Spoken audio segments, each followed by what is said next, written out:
The city never really slept, but tonight it felt especially restless. Neon lights flickered against the rain-slicked streets, and the hum of distant traffic was punctuated by the occasional wail of a siren. In the heart of this restless city, a man stood alone at the window of a penthouse that soared above it all. Benjamin, whose name was once whispered with awe in boardrooms and splashed across magazine covers, now found himself the subject of a different kind of attention: mockery, ridicule, and the cold, sharp sting of public scorn. He watched the world below, his reflection ghostly in the glass. The tabloids called him the fallen billionaire, a man who had it all and lost it in a spectacular, headline-grabbing collapse.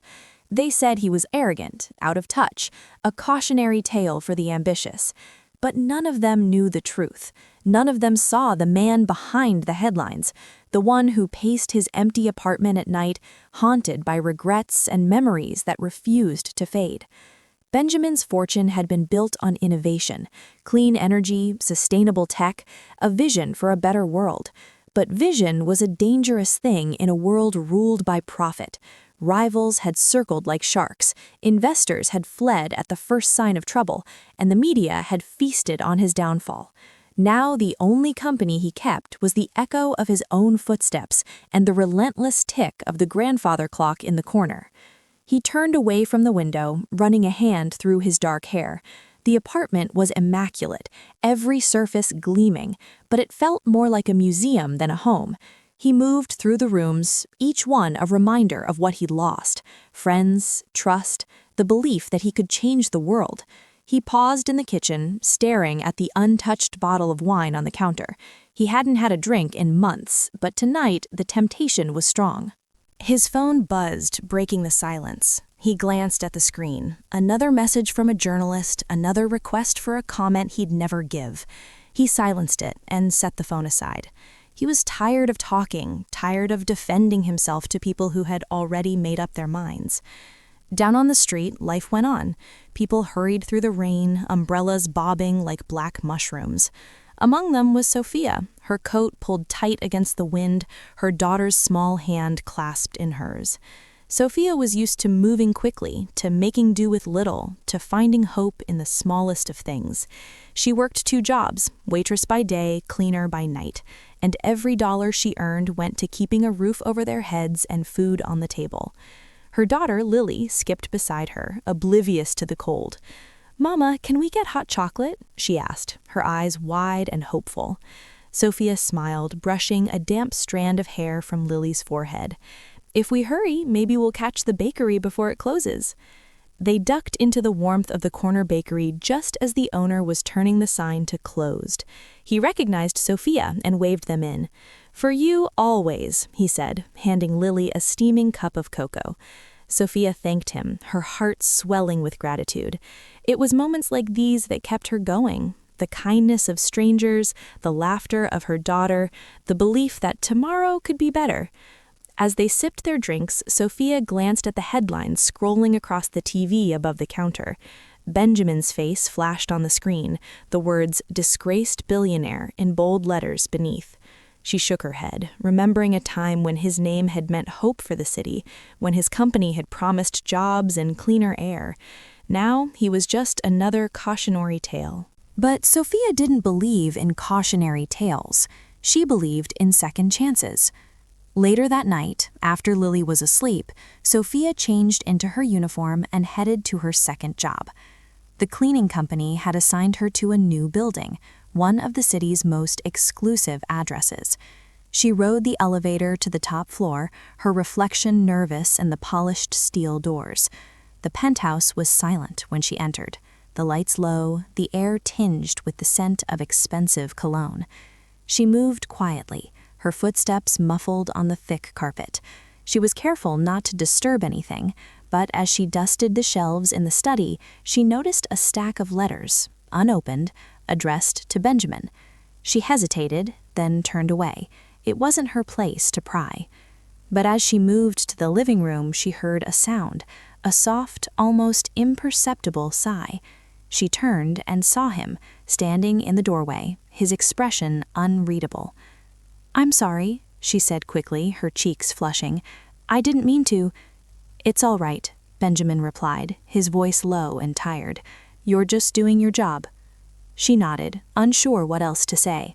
He watched her for a moment, then crossed to the window, staring out at the city. The silence stretched between them, heavy and awkward. Finally, Sophia spoke. "It's a beautiful view." Benjamin glanced at her, surprised. Most people avoided conversation, afraid of saying the wrong thing.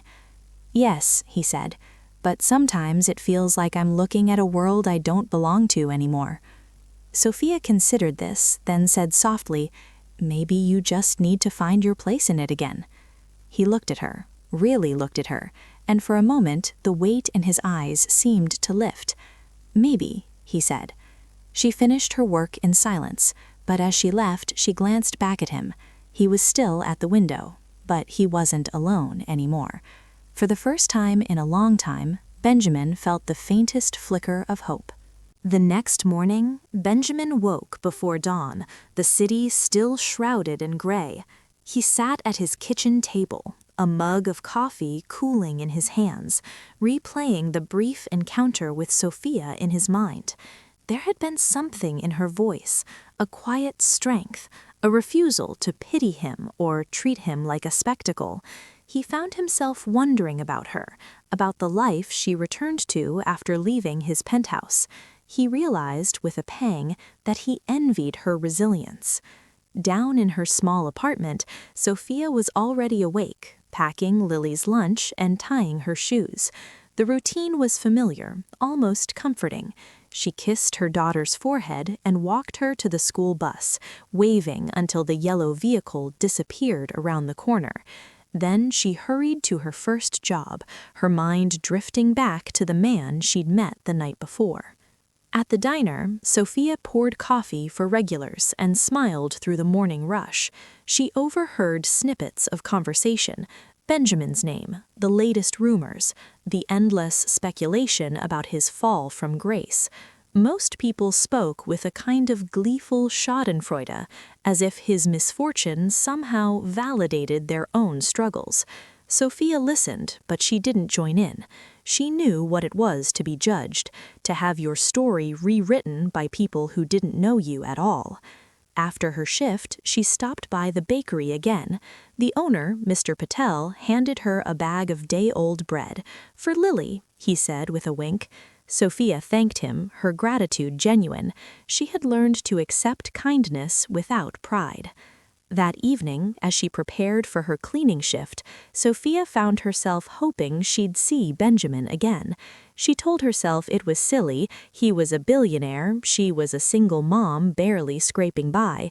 Their worlds didn't intersect, but something about him lingered in her thoughts, a sense of loneliness that mirrored her own. When she arrived at the penthouse, the lights were on. Benjamin was in the study, surrounded by papers and blueprints.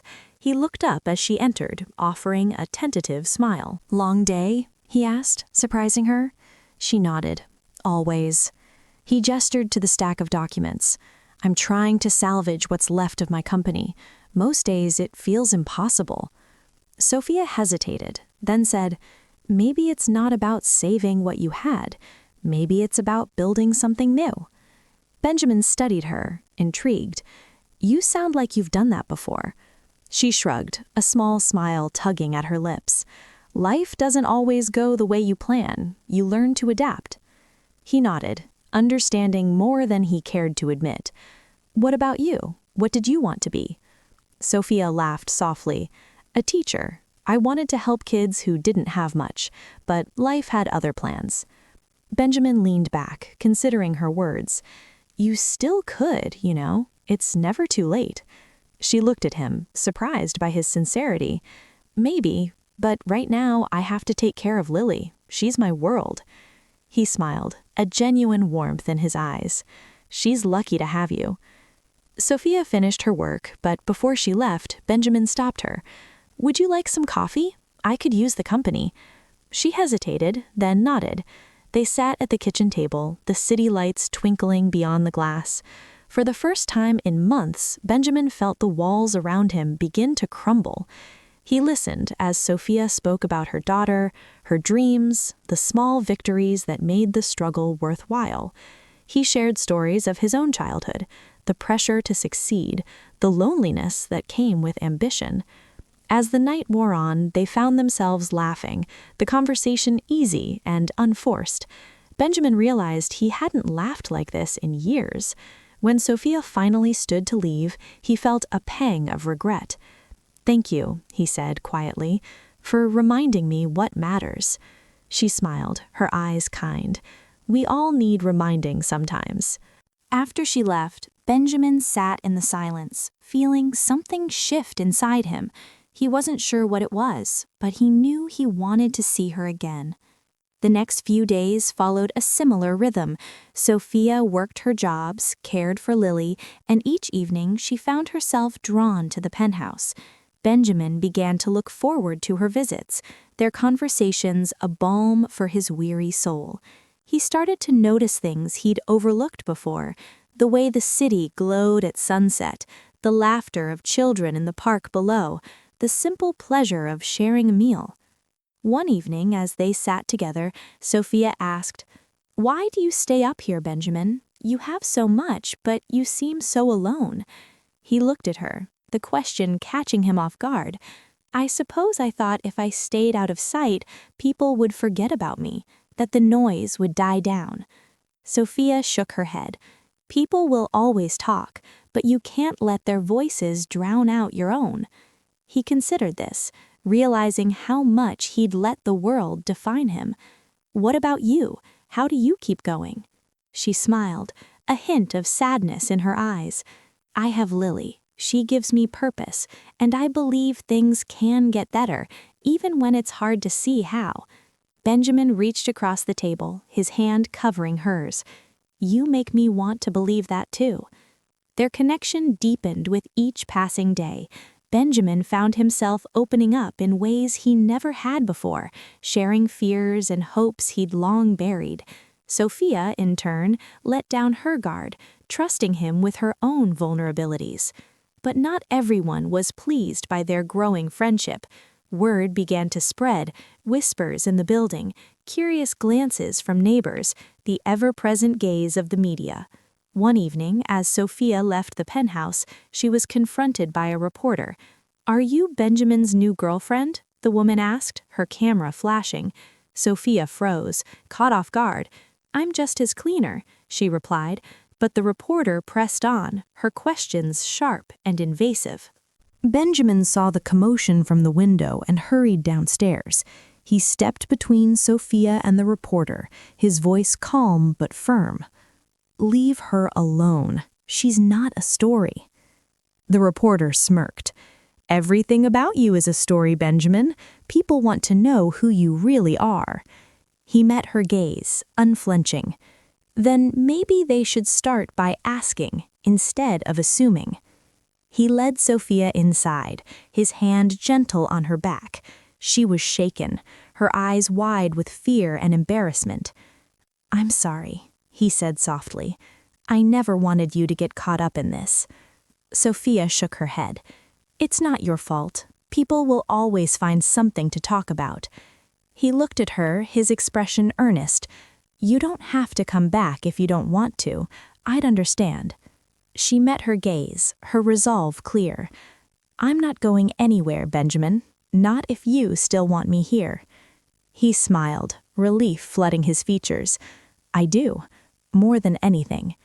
That night, as Sophia walked home, she felt a strange sense of hope. For the first time in a long time, she believed that maybe, just maybe, things could change. The days that followed were a study in contrasts. Outside, the world remained skeptical, even hostile. Headlines still mocked Benjamin, and whispers about Sophia's presence in his life grew louder. But inside the penthouse, a fragile peace was taking root, a space where two people, battered by life in different ways, could simply be themselves.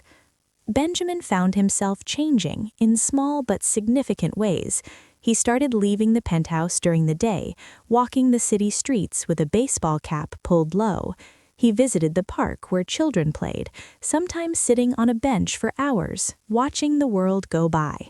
He noticed things he'd never seen before: the way sunlight filtered through the trees, the laughter of strangers, the quiet dignity of people who worked hard for little reward. One afternoon, he stopped by the diner where Sophia worked. She was surprised to see him, but her smile was genuine. He sat at the counter, ordered a coffee, and watched her move through the crowded room with practiced grace.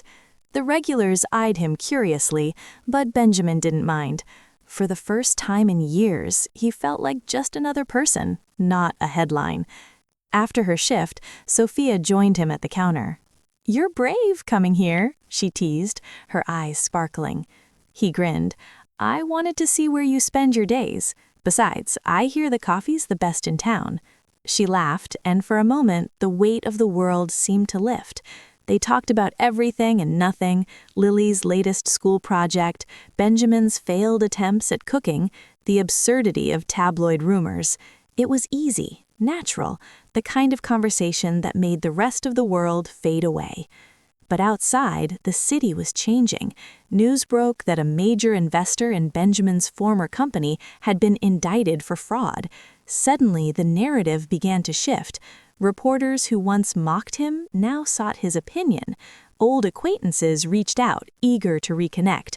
Benjamin ignored most of them, wary of their motives. He had learned the hard way that loyalty was a rare commodity. Sophia noticed the change too.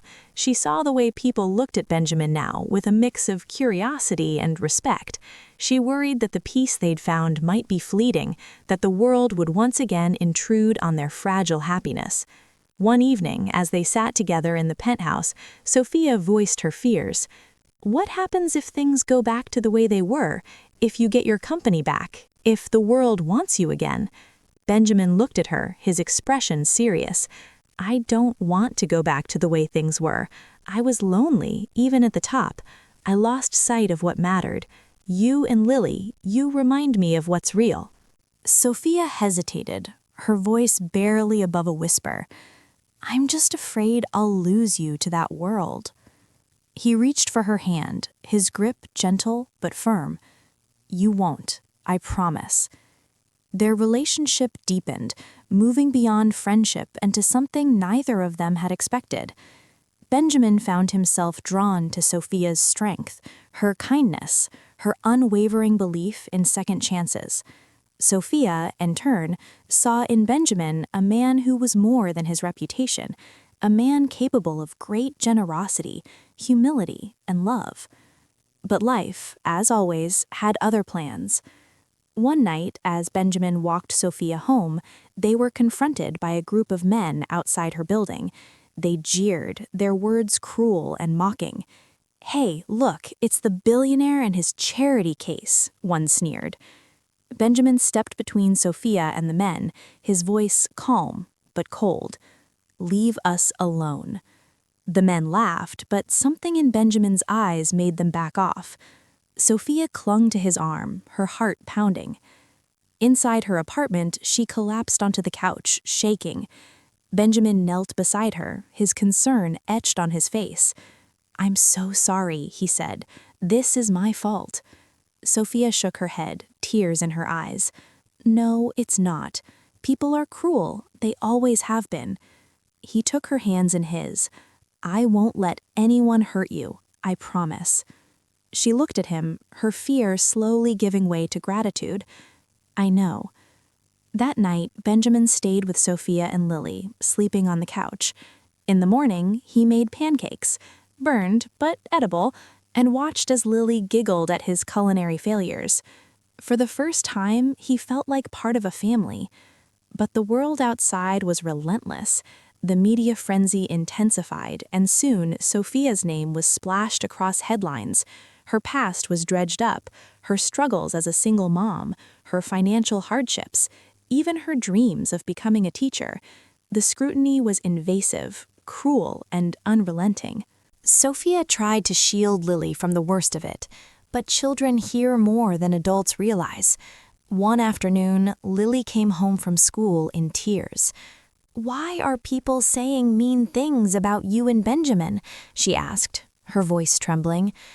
Sophia hugged her tightly, fighting back tears of her own.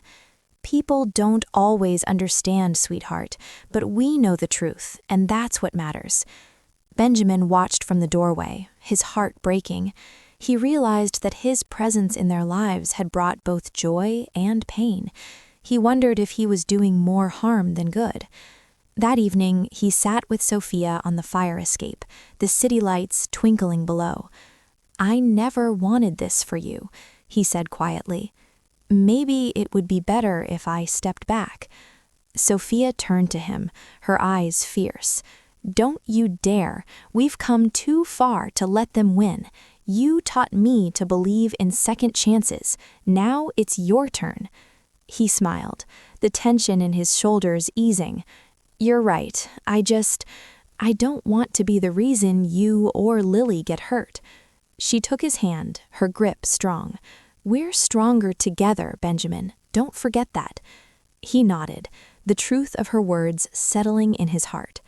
As the weeks passed, the storm began to subside. The headlines shifted, the reporters moved on to new scandals, and the world's attention drifted elsewhere. In the quiet that followed, Benjamin and Sophia found space to breathe, to heal, to dream. One evening, as they walked through the park with Lily, Benjamin stopped beneath a canopy of blooming cherry trees. He turned to Sophia, his eyes shining with hope. "I want to build something new, not just for me, but for us, for people like us, people who've been knocked down but refuse to stay down." Sophia smiled, her heart full. "I'd like that."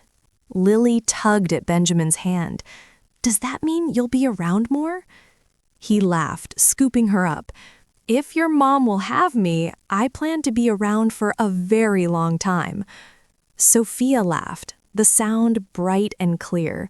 For the first time in years, she felt truly seen, truly loved. As the sun set over the city, Benjamin realized that the world's opinion no longer mattered. What mattered was here, in this moment, with the people who had found his heart when he thought it was lost forever. Spring melted into summer, and with it, the city's mood seemed to soften. The relentless headlines faded, replaced by stories of hope and renewal. Benjamin, once the object of ridicule, was now quietly rebuilding, not just his reputation, but his life. He spent his days working on a new project, one inspired by Sophia and Lily, by the resilience he'd witnessed in their small apartment and the laughter that filled their modest kitchen. He rented a small office in a neighborhood far from the glass towers of his old world. There, he assembled a team, not of high-powered executives, but of people who believed in second chances. Former teachers, single parents, young engineers who'd been overlooked by bigger firms. Together, they worked on affordable housing and community gardens, on after-school programs and job training for those the city had forgotten. Benjamin poured his energy into the work, but he never lost sight of what mattered most, the family he'd found when he least expected it. Sophia, too, was changing. With Benjamin's encouragement, she enrolled in night classes, inching closer to her dream of becoming a teacher. She still worked at the diner, but now she did so with a sense of purpose, knowing that each shift brought her one step closer to a future she'd once thought impossible. Lily thrived, her world expanding with every new book, every trip to the park, every evening spent curled up between Benjamin and her mother, listening to stories and sharing dreams. Their lives were not without challenges. Money was still tight, and the scars of public scrutiny lingered. There were days when Sophia doubted herself, when the weight of responsibility felt too heavy to bear. But Benjamin was always there, steady and unwavering, reminding her that she was stronger than she knew. He learned to listen, to offer comfort without trying to fix everything, to be present in a way he never had before. One evening, as they sat on the rooftop of their apartment building, the city spread out below them in a tapestry of lights, Sophia turned to Benjamin. "Do you ever miss it?" she asked. The old life, the power, the attention? He thought for a moment, then shook his head. I miss believing I could change the world, but I was wrong about how to do it. I thought it was about being the loudest voice in the room, about building something so big no one could ignore it. But real change happens here, in moments like this, in loving someone enough to show up, day after day. Sophia smiled, her eyes shining. You're changing my world, and Lily's. He reached for her hand, his touch gentle. You changed mine first. They sat in comfortable silence, the city humming around them. For the first time, Benjamin felt at peace, not because he'd reclaimed his fortune or silenced his critics, but because he'd found something far more valuable, belonging. As the weeks passed, their bond deepened. Benjamin became a fixture in Sophia and Lily's lives, attending school plays, helping with homework, learning to cook meals that didn't end in disaster. He discovered the joy of small victories, the first time Lily called him Ben instead of Mr. Benjamin, the way Sophia's face lit up when she passed a difficult exam, and the quiet contentment of Sunday mornings spent together, pancakes and laughter filling the kitchen. But the world, ever watchful, was not done with them. One afternoon, as Benjamin left his office, he was approached by a young journalist. She was different from the others, soft-spoken, earnest, her questions thoughtful rather than invasive. Mr. Benjamin, I'm writing a piece about second chances, she said, about people who've been written off but found a way back. Would you be willing to talk? He hesitated, memories of past betrayals flickering in his mind, but then he thought of Sophia, of Lily, of the people who'd given him a second chance when he least deserved it. All right, he said, but only if you tell the whole story, not just the fall, but what came after. The interview was quiet, almost intimate. Benjamin spoke of his mistakes, his regrets, but also of the hope he'd found in unexpected places. He talked about Sophia, about Lily, about the community they were building together. The journalist listened, her pen moving quickly, her eyes kind. When the article was published, it was different from anything that had come before. It spoke not of scandal or failure, but of resilience, of love, of the quiet heroism found in everyday life. The response was overwhelming. Letters from strangers, offers of support, and stories from people who'd found hope in his journey. Sophia read the article aloud to Lily one evening, her voice trembling with emotion. When she finished, Lily hugged Benjamin tightly. I'm glad you're in our family, she whispered. Benjamin smiled, his heart full. Me too, kiddo, me too. As summer turned to fall, Sophia completed her classes and began student teaching at a local elementary school. She was nervous, but Benjamin and Lily cheered her on, their pride evident in every word, every gesture. The first day she stood in front of her own classroom, she thought of all the nights spent studying at the kitchen table, of the sacrifices and the setbacks, of the man who had believed in her when she couldn't believe in herself. Benjamin continued his work, expanding his projects, mentoring young people who reminded him of himself, ambitious, uncertain, hungry for a chance. He spoke at community centers, not about wealth or success, but about failure, about the courage it took to start over. He told them about Sophia, about Lily, about the family that had saved him. Their lives were not perfect. There were arguments and disappointments, moments of doubt and fear. But through it all, they held on to each other, their love a steady anchor in a world that could be so unkind. One crisp autumn evening, as they walked through the park, Benjamin stopped beneath the cherry trees where he'd first told Sophia he wanted to build something new. He knelt, pulling a small box from his pocket. Sophia, he said, his voice trembling, I spent so long searching for meaning in all the wrong places, but I found it here with you and Lily. Will you marry me? Tears filled Sophia's eyes as she nodded, her voice choked with emotion. Yes, Benjamin, 1,000 times yes! Lily squealed with delight, hugging them both. The city lights sparkled above, but for Benjamin, the brightest light was the love he saw reflected in Sophia's eyes. They married in a small ceremony, surrounded by friends and neighbors, by the people who had stood by them when the world turned away. There was no press, no headlines, just laughter, music, and the promise of a new beginning. As they danced beneath the stars, Benjamin whispered, "Thank you for finding my heart when I thought it was lost." Sophia smiled, her arms around him. "You never lost it, Benjamin. You just needed someone to remind you it was still there." And so, in a city that never slept, a billionaire once mocked by the world found his greatest fortune not in wealth or power, but in the love of a single mom and her daughter. A love that proved, in the end, that second chances are real, and that sometimes the heart you save is your own.